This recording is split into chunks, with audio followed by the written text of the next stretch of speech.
আমাদের আপসীন নেত্রী তিনবারের প্রধানমন্ত্রী গণতন্ত্রের মাতা বেগম খালেদা জিয়ার কবর জিয়ারতের উদ্দেশ্যে আজকে আমরা এখানে এসেছি।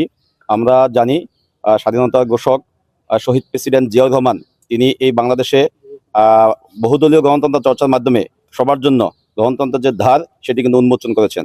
আমরা জানি গত ডিসেম্বরে আমাদের দীর্ঘদিনের এই বাংলাদেশের ভোটাধিকার এবং বাংলাদেশের গণতন্ত্রের জন্য যিনি দীর্ঘদিন রাজপথে ছিলেন, তার সেই আপসীন মনোভাবের মাধ্যমে আমাদের দেশনেত্রী বেগম খালেদা জিয়া আমাদের তরুণ প্রজন্মের মধ্যে ইতিমধ্যেই তিনি কিন্তু একটি আইডল হিসেবে পরিণত হয়েছেন।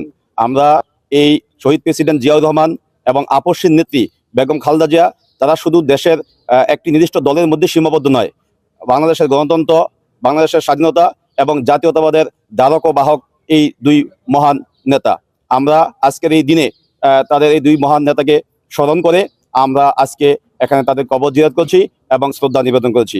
আমরা চাই শহীদ জিয়ার আদর্শ, দেশনেত্রী বেগম খালেদা জিয়ার যে আপসীন সংগ্রাম এবং আমাদের বর্তমান প্রধানমন্ত্রী রাষ্ট্রনায়ক জনাব তারেক রহমানের যে রাষ্ট্রচিন্তা আছে, এই তিনটি সমন্বয়ে আগামীর যে বাংলাদেশ, সেই বাংলাদেশ এগিয়ে যাবে ইনশাল্লাহ।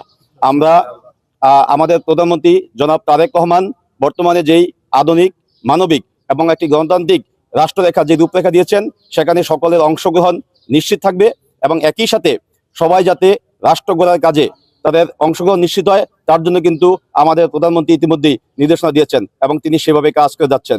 আমরা চাই নতুন বাংলাদেশ বিনির্মাণের ক্ষেত্রে যাতে সবসময় এই জনাব তারেক রহমানের যেই দৃঢ় চিন্তা, রাষ্ট্র নিয়ে, দেশ নিয়ে, দেশের মানুষকে নিয়ে যে চিন্তা ভাবনা, এটি আসলে আমাদের তরুণ প্রজন্মের জন্য একটি মাইল ফলক হয়ে থাকবে। আমরা সবাই সেই আগামী নতুন বাংলাদেশ বিনির্মাণের ক্ষেত্রে এবং দেশনায়ক জনাব তারেক রহমানের নেতৃত্বে আগামীর একটি সুখী, সমৃদ্ধ, গণতান্ত্রিক, মানবিক এবং আধুনিক বাংলাদেশ গড়ার ক্ষেত্রে আমরা সবাই এই দেশ গড়ার কাজে সামিল হতে চাই। তাই আমাদের দেশনায়ক জনাব তারেক রহমানের কণ্ঠের সাথে মিলিয়ে আমরা বলতে চাই, দিল্লি নয়, পিন্ডি নয়, নয় অন্য কোনো দেশ, সবার আগে বাংলাদেশ। সেই বাংলাদেশপন্থী রাজনীতি করার জন্য আমরা দেশ গড়ার জন্য কাজ করবো সবাই।